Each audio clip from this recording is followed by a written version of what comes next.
Alhamdulillah wassalatu wassalamu ala Rasulillah nabiyina Muhammadin wa alihi wa sahbihi wa man walah. Asyhadu an la ilaha illallah wahdahu la syarikalah wa asyhadu anna Muhammadan abduhu wa rasuluh. Ikhwata Islam, di hari ini kita berada di hari Jumat ya. Dan hari Jumat itu kata Rasulullah SAW, Sayyidul Ayyam. Itu sebaik-baiknya hari. Kata Rasulullah, khairu yaumin tala'at alaihi syams yaumul jum'ah. Sebaik-baiknya hari yang matahari itu terbit adalah hari Jumat. Kenapa kata Rasulullah? Karena di hari Jumat Allah menciptakan Nabi Adam. Di hari Jumat Allah memasukkan Nabi Adam ke dalam surga. Di hari Jumat Allah mengeluarkan Nabi Adam dari surga. Dan di hari Jumat akan terjadi hari kiamat. Namun kita tidak tahu hari Jumat yang mana. Maka dari itulah kita berusaha ya untuk banyak beramal soleh, terutama bersalawat untuk Rasulullah SAW. Ya, kalau kita sedang reading ya, right, misalnya di hari Jumat seperti ini, jangan lupa selama di jalan selawat terus. Supaya apa? Supaya perjalanan kita pun betul-betul menjadi ibadah di sisi Allah Subhanahu wa taala. Sehingga ini kesempatan yang agung dan besar untuk memperbanyak bersalawat. Kata Rasulullah, sallu alayya yaumal jum'ah aktsiru minas sholati alayya yaumal jum'ah wa lailatal jum'ah. Kata Rasulullah SAW, memperbanyaklah oleh kalian di malam Jumat dan di hari Jumat untuk bersalawat kepadaku. Maka ini kesempatan kita untuk mendapatkan pahala yang besar. Alhamdulillah kita diberikan oleh Allah Subhanahu wa taala nikmat hari Jumat ya. Karena kata Rasulullah, Allah sesatkan Yahudi dan Nasrani. Yahudi ya hari Sabtu, Nasrani hari Minggu. Maka Allah berikan kita hidayah hari Jumat. Mengisyaratkan juga bahwa kita walaupun umat yang terakhir, tapi di hari kiamat yang paling pertama.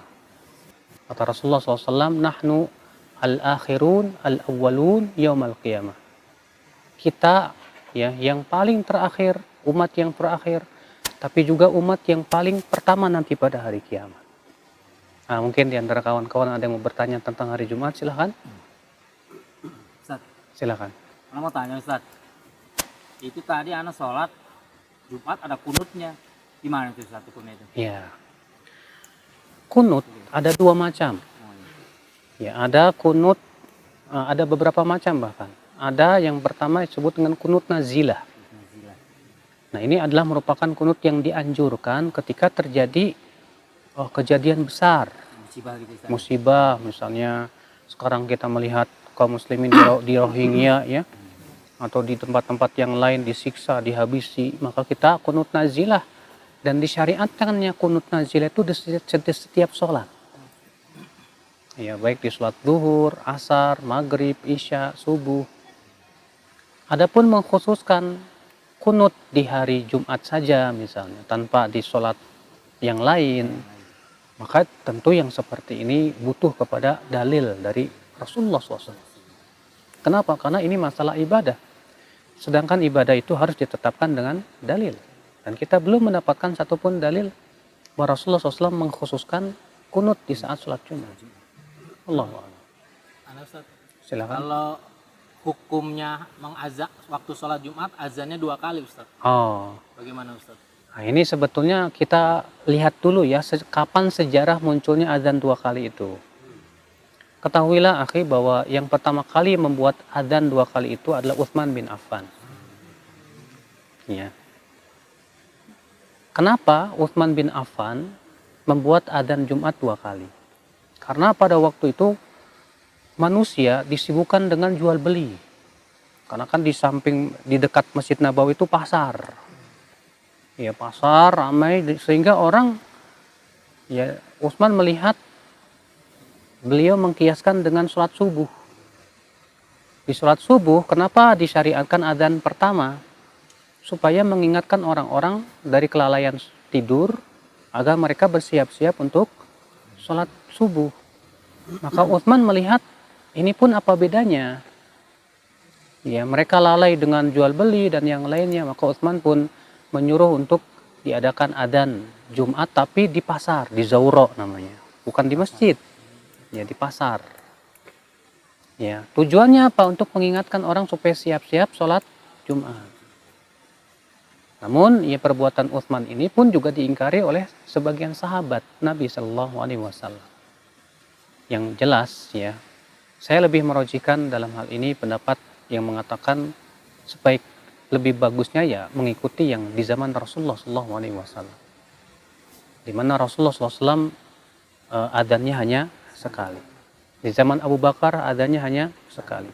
Di zaman Umar adzannya hanya sekali. Ya. Kalaupun misalnya mengadakan azan 2 kali, maka tentunya seperti halnya dilakukan di zaman Utsman, yaitu di azannya itu di tengah-tengah keramaian orang yang sedang mereka itu sibuk dengan jual beli dan yang lainnya. Walaupun sebagian ulama mengatakan bahwa ilat di zaman Utsman itu sudah tidak ada di zaman sekarang, karena adanya mukabirus saut tadi, mikrofon yang bisa terdengar kemana-mana. Iya. Allahu a'lam. Saya mau nanya, apa boleh yang bila kita mandi tidak berjima di hari Jumat? Bukan boleh, maksudnya apakah diharuskan juga kita mandi junub kalau kita tidak berjima di hari Jumat? Hukum mandi Jumat maksudnya. Iya. Hukum mandi Jumat menjadi perselisihan para ulama dan perdebatan. Apakah hukumnya wajib atau sunnah? Jumhur ahli ilmu, ini pendapat mayoritas mengatakan mandi Jumat itu hukumnya sunnah muakkadah. Ya. Sementara sebagian ulama mengatakan hukumnya wajib. Ya, karena Rasulullah mengatakan ghuslu yaumil jum'ah wajibun ala kulli muhtalim. Mandi hari Jumat itu wajib atas setiap orang yang balik. Ya. Nah, sementara sebagian ulama mengatakan ya bahwa mandi Jumat itu tidak wajib. Kenapa? Karena sejarah disyariatkannya mandi Jumat itu kenapa? Karena waktu itu ya disebutkan dalam riwayat-riwayat yang sahih yang saya ketahui, para sahabat datang ke sholat Jumat dalam keadaan mereka dari kerjaan, dari kebun, dari ini, sehingga bau keringatnya itu kemana-mana, akhirnya mengganggu. Maka kemudian Rasulullah SAW menyuruh mereka untuk mandi. Ya. Kalau kata mereka, kita melihat ternyata tujuan daripada mandi Jumat itu adalah untuk supaya tidak mengganggu orang. Berarti, ya, ini menunjukkan yang wajib mandi itu siapa? Yang mereka pekerja keras, yang mereka di luar dan kalau masuk ke masjid bau, mengganggu orang. Sementara kan mengganggu orang lain hukumnya apa? Hukumnya mengganggu orang yang ada di masjid hukumnya apa? Tidak boleh. Rasulullah SAW sabda innal malaikah yata'adza mimma yata'adza minhu banu Adam. Malaikat itu juga merasa terganggu seperti halnya manusia terganggu. Ya. Saya dalam hal ini lebih condong pada pendapat jumhur yang mengatakan bahwa mandi Jumat hukumnya sunnah, namun wajib bagi mereka yang bisa menyebabkan mengganggu orang lain. Terus bagaimana dengan hadis tadi? Rasulullah mengatakan mandi Jumat itu wajib atas setiap, kan itu jelas banget kata-kata wajib itu. Perlu diketahui akhi bahwa kata wajib artinya kalau dilaksanakan dapat pahala, kalau tinggalkan dosa itu baru muncul di belakang hari makna seperti itu. Karena usul fikih itu kan makna wajib, sunnah, mubah, makruh, haram itu kan baru muncul di belakangan hari pemahaman istilah seperti itu. Di zaman Rasulullah belum dikenal istilah kata wajib itu artinya sesuatu kalau ditinggalkan berdosa. Dalam bahasa Arab wajib itu artinya sakit, artinya jatuh. Artinya bahwa mandi Jumat itu jatuh atas orang yang sudah balik. Ya, sehingga tidak sharih menunjukkan bahwa hukumnya wajib. Ya, Allahu a'lam. Saya nanya tadi. Saking mulainya hari Jumat ini kan saya pernah dengar ada permintaan agar kita diwafatkan pada hari Jumat. Benar itu? Memang ada hadis tentang tanda orang yang wafat husnul khatimah itu di hari Jumat.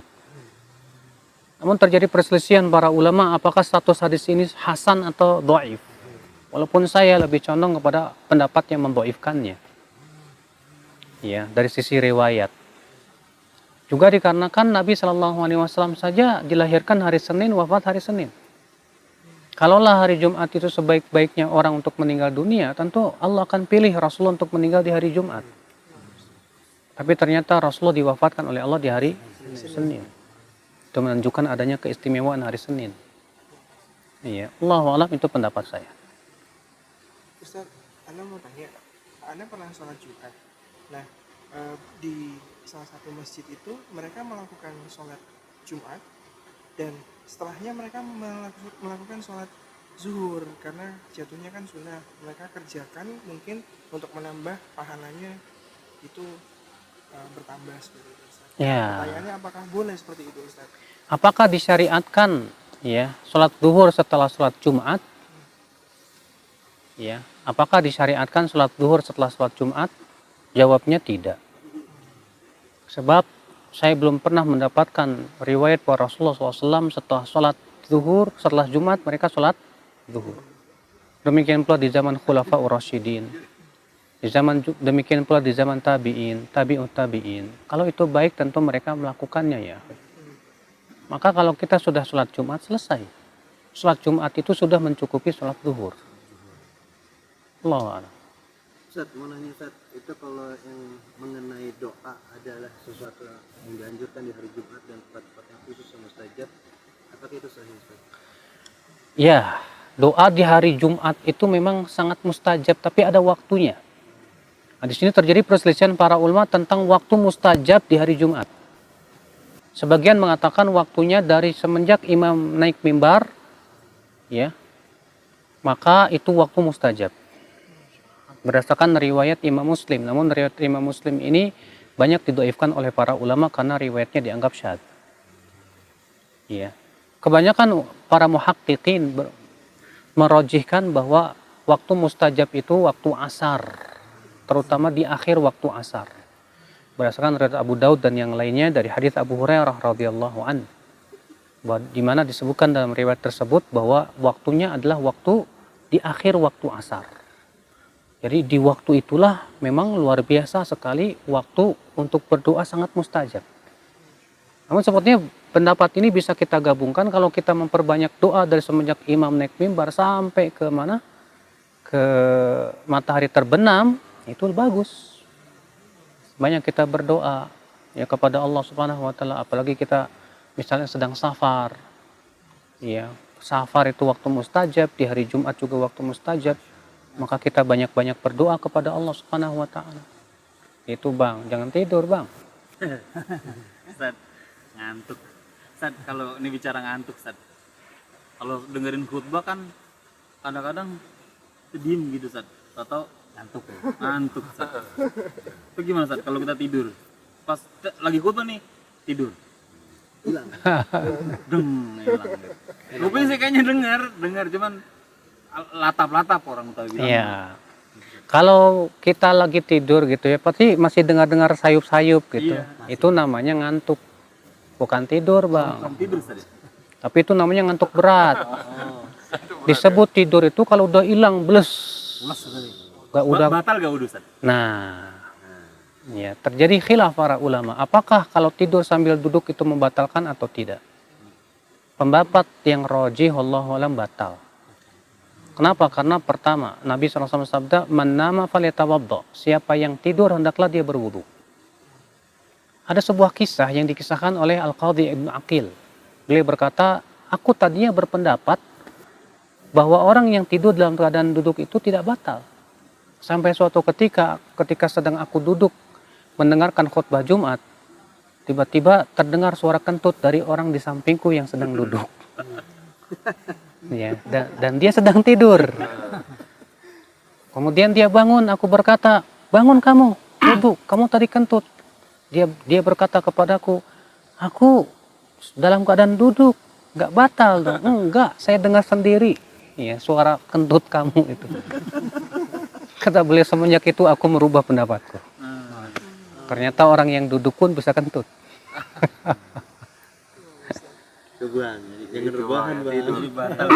Iya, tapi kalau cuma ngantuk doang, sayup-sayup masih kedengaran gitu nggak. Masih batal. Karena Rasulullah SAW disebutkan dalam riwayat Muslim bahwa para sahabat menunggu sholat Isya sampai terkantuk-kantuk, sampai di antara mereka bahkan ada yang ngorok.